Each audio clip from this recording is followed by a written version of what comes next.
This is the Newsload.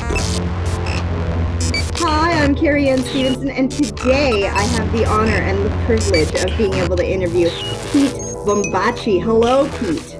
Hi, Carrie Anne. How you doing? I'm amazing. It's Monday. It is Monday. Every day is a good day, but Mondays are a good one. I like Mondays. Mondays are, the start. We're ready to go. I've had way too much coffee today. I love it. I need to have some.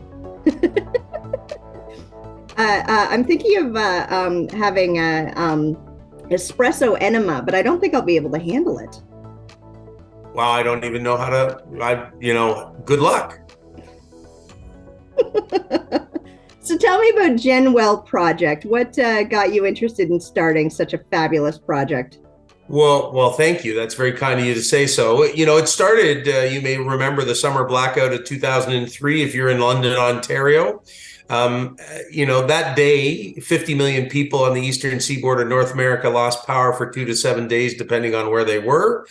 And what we all did after we got home and checked on our loved ones is whether it was at the office or on the street or in the community center or in the classroom, we all connected. When we didn't connect on technology and we weren't distracted by TVs or phones or computers, we were outside and we were talking to each other. And so that day I recognized that we are all happiest when we're with other people.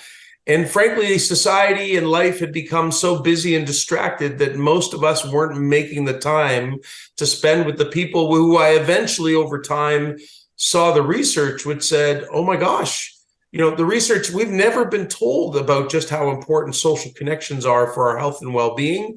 And the research now shows that it's more important than exercise. It's as important as eating well. But we've talked about sleep, water, don't drink, don't smoke. It has the equivalent negative impact of smoking 15 cigarettes a day. And we've never told anybody.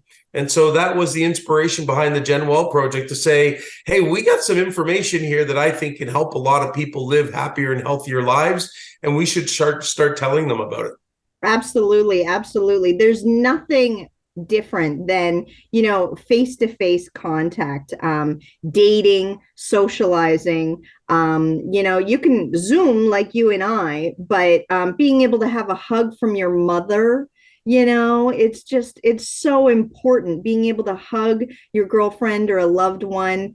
I absolutely adore face-to-face, and it has to do with the same with entertainment and live shows, live comedy. You can go and watch a live Netflix special, and it's really a wonderful experience. And, not all of us can schlep out to Dallas to go watch Bill Burr, you know what I mean? But being able to go to a live experience and be enthralled with the echo of, 200 other people, being able to laugh and relate and understand that experience. Absolutely. There was a study that came out during the global pandemic, just near the end of it. It was out of Montreal, and it showed that what we're doing right now, Zoom connectivity called digital connection, our brains, excuse me, in person, our brains activate at 9 times the amount that they do when we're on Zoom. And so, when we know that 80 to 90% of communication is nonverbal, we lose those nonverbals when we're not in the room together. So to your point, whether it's comedy or music, or whether it's even shared learning, any type of shared experience is going to be far more impactful and far more memorable when we do it together, face to face, in the room, in the class, whatever that might be. Yeah. As many people complain about Thanksgiving dinner and seeing the rude aunt that's on her third marriage and fourth child and criticizing you for not getting married or what have you. That's sort of the Gen X children of our time dealing with family. The experience of being able to have a home cooked meal, of being able to hug your family, of being able to be face to face and connected. So how are you helping people encourage doing this? Yeah, and let me just reflect on what you just said there, just about Thanksgiving dinner, is I really do believe, Carrie Anne, that most of us have never been conscious or intentional about social connection. So because nobody ever told us, did you know that relationships with our family and friends make us happier and less lonely? Did you know that, excuse me, I'm just getting over a cough, that people who know their next door neighbor and spend 1 to 4 hours a week are 3 times less lonely? And yet, prior to the pandemic, 50% of Canadians didn't know their next door neighbor's name. Did we know that having friends in the workplace, having relationships with your colleagues and spending 1 to 4 hours has a greater impact on our happiness and reduced sense of loneliness than relationships with our own family and friends? And yet I hear a lot of young people and old people who say, I never want to go back to the office. I love being in my pajamas. I love working from home. I love yes, there are benefits. And yes, freedom is a wonderful thing. But when you recognize what you're losing, you start to recognize that life is always about balance. And those relationships that we have with our fellow colleagues not only make us happier, reduce sense of loneliness, they make us more optimistic, they make us more trusting, more collaborative, more innovative. So there's so many benefits that come both to the individual but also to the business. So that when I hear people say, I never want to go back to the office, I really do believe, or the Thanksgiving dinner, that we just don't recognize what we're missing. And so that's what the GenWell project is really trying to do. Absolutely. Absolutely. So what are you doing to encourage these people to get together? So really, we say we do 3 things. And number 1 is we educate people, because in order to get people to consider changing their habits, the first part is understanding the facts. So understanding that social connection is the single greatest contributor to our happiness. It increases empathy and compassion, reduces anxiety and depression, strengthens our immune system, strengthens our self-confidence. It's the single greatest preventative action to avoid depression. And healthy relationships can increase your chances of living longer by up to 50%. Or if we want to reflect on the negatives of being socially isolated, disconnected, or lonely, it increases your risk of heart disease, early onset dementia, diabetes, obesity, suicide, addiction. The list is lengthy, because really there's connections to cancer. Because really, when we're lonely and isolated, and we create anxiety and stress in the body, that creates inflammation in the body. And that inflammation in the body can basically lead to every illness, because none of us want to live in a stressful state. Short-term stress is wonderful. It actually might inspire us to make changes in our life, but chronic or persistent stress creates illness. And that's why, people die young, because they're, stressed all the time. So we educate people first and foremost. We do that in schools, in communities, and in workplaces, who bring us in because they understand the importance of educating their community, whatever that situation is. We do it in, lots of communities, classrooms across the country, universities and colleges. And then we say we empower, because at the end of the day, the solution to our disconnected world shouldn't be left to programs and to doctors' offices and initiatives that are beyond. There's 8 billion people on the planet. Talk to your neighbor, say hello to the person walking by. Those who talk to strangers once a week are 3 times happier. But we've told people for 50 years, don't talk to strangers. Well, maybe we're not actually giving people the information that they need in order to make healthy choices for their own life. And so the empowerment comes through the information to say, these opportunities are available to you every day, instead of waiting until we are sick or we're in a mental health crisis, because loneliness is not a mental health crisis. Loneliness is your body and brain telling you that you need more social connection. And if we help people understand that, just like food and hunger or drinking and being thirsty, and we give people the understanding that just going for a walk and meeting somebody on a trail, going to the dog park, going to the local coffee shop, calling up an old friend, going and having coffee with a colleague or a classmate, when we help empower people with the simple actions that we can all take to address it, then we can actually empower people to solve for their own sense of loneliness, instead of waiting until we have a mental health crisis, which is how we as a society tend to tackle most issues, is we wait till people are sick and then we say, oh, we have a medical system and we have a doctor and we have an emergency and we have a 1-800 crisis line. But unfortunately, that's insanity, waiting until people are sick before we try to help them. So I have a two-part question now, because that was quite a long stream of information. First, yeah, I didn't even get to the whole part, but go for it. Yeah.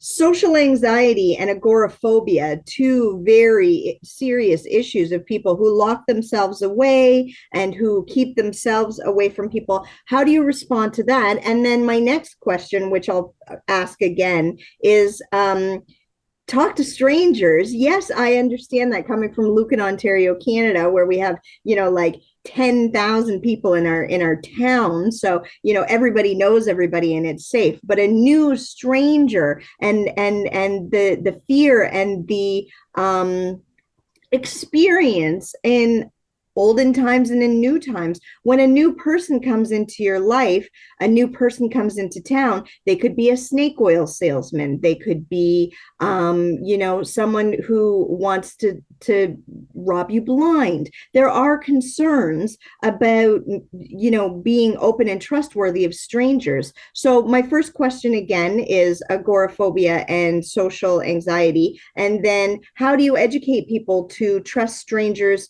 to a point? Yeah. So first off, in regards to social anxiety, at the end of the day, what we need to do is educate society that everybody connects differently. But let's be clear, whether you're socially anxious or introverted, or and the definition, which I'm assuming is people, you used it to say people who lock themselves away. To me, once we get to that extreme, that's actually a different conversation. That's not something that we are here to solve for. That's a mental health issue that somebody needs professional help in order to get them out the door.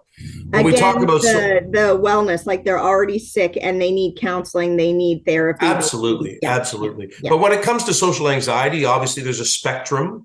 And at the end of the day, I think oftentimes we think we solve for these challenges of those who may suffer from social anxiety by having the street party or the office Christmas party, or we are so used to, we've always taken a group approach to solving for, societal gathering. And my point of saying that is that what we need to do is educate everybody. And I mean leaders. When I say leaders, I mean community leaders, political leaders, business leaders, house leader, the person who leads a house, and recognizing that everybody connects differently. And so that person who may be socially anxious may have no interest in going to the company barbecue. But if somebody said, hey, Carrie Anne, would you be open to going for a coffee with me? Would you be open to a chat? Do you want to go for a walk? Could we have a walk and talk meeting instead of something, that's more of the big group thing? Is helping people recognize and creating conversations around the power of human connection, so that we recognize that people connect differently.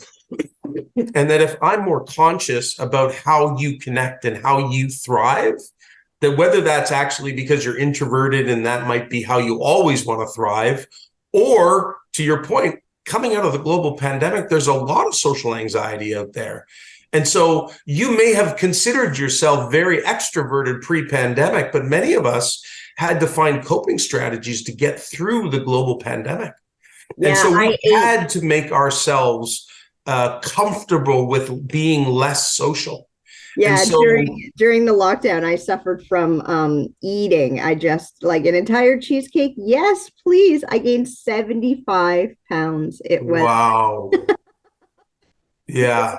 It was not good. Not good. Yeah. And everybody, honestly, Carrie Anne, everybody found their own coping strategy. We heard about the people, and I certainly had early on, I was having drinks at 5 o'clock, then 4 o'clock, then 3 o'clock. And, whether it was food or drugs or alcohol. And this is actually part of why I just came from Toronto Public Health, where I was speaking, at a Toronto Public Health program, Our City, Our Health, because at the end of the day, there's a lot of people suffering out there right now.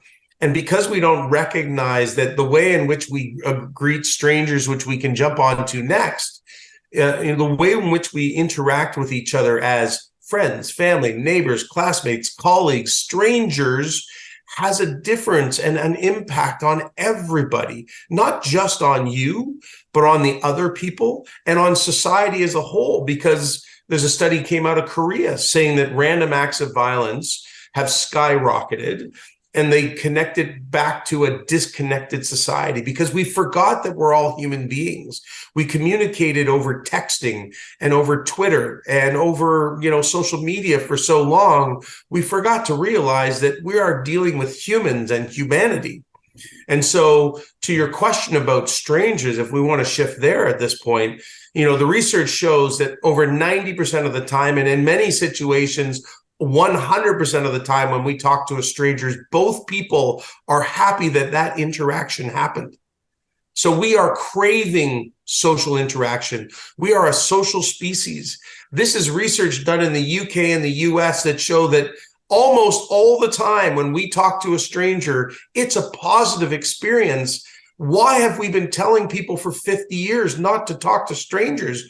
We're not talking about 2 o'clock in the morning in a dark alley. I'm not talking about situations when you don't feel safe. But why not talk to that neighbor 6 doors up that you've never had a conversation with, or the person in line at the coffee shop or the grocery store or at the gym or all those other places? And yes, there may be the occasional situation when, and I think from a female standpoint where somebody tries a pickup line or, maybe asks too personal a question. And certainly on our Talk to a Stranger Week website, we had lots of suggestions and encouragement not to over personalize a question or a conversation. But in many cases, we're talking about just a hello, how you doing? Nice day. We're not talking about, you don't have to create a long conversation with people, but just acknowledging their existence can make a massive difference in the world that we live in. Yeah, a stewardess on TikTok gives advice like if strangers ask you if you're staying in a hotel, you tell them the different hotel, you don't actually give them, the actual information. But I have to admit, if I see a lady in an elevator with a coat that I adore, I do feel better when I compliment her on her coat and I can see her face lighting up and that she appreciates the acknowledgement that, she did make a good choice in purchasing or having that coat bought for her. Yeah, it's those little interactions. I say it all the time, guys, girls, hey, nice shoes, nice hat, nice coat, nice whatever. Gratitude or acknowledgement is a beautiful way to build a conversation. And in some cases, it may lead to a further conversation. And other times we may be going opposite directions and we just continue on, or in your scenario, the door closes and, we go on and live our lives. But you just acknowledged it, which is you feel good and they feel good. And it costs you nothing. And that's the part of the, coming out of this presentation this morning, we spend, I think the last numbers I saw is we spend $350 billion a year on Canadian healthcare every year. And yet, if we know that social connection increases your chance of heart disease by over 30%, early onset dementia, Parkinson's, all those things that I mentioned earlier, and yet the simple act of saying hello, acknowledging somebody's existence, wishing them a good day, however you want to frame it, if we know that can increase people's sense of connection, belonging, community, and that it can reduce those risks of illnesses that I mentioned, well, why wouldn't we do it? You bet. Well, Pete, it is a delight to speak with you. I hope that you stay safe and healthy in Toronto traffic. And if I can just ask you for the viewers, for them to be able to, how do we follow you, your links, your everything? Yeah, they can head over to GenWellProject.org. They can find out more about the Canadian Human Connection Movement. TalkToAStrangerWeek.org was last week. We'll be coming back again next year with another week where we want to empower all Canadians to be more conscious and intentional around talking to strangers. And, as an overall mission and goal, we want to make the world a happier and healthier place. So I hope people can take away from this conversation a few tips and ideas that they can put into their lives so that we can all live happier and healthier. Phenomenal. And just to close off, I really would love to be able to give you my favorite real estate pickup line. Go for it. Okay. Yo, girl, are you a 0% finance loan? Because I don't understand your terms and you keep saying you have no interest. I love it. Nice to meet you, Carrie Anne. Lovely to meet you as well. And for one last thing, if you can say it loud, say it proud. I love Newsload. Wow, I screwed that up. I love Newsload. Thank you. All right. Ciao for now. This is the Newsload.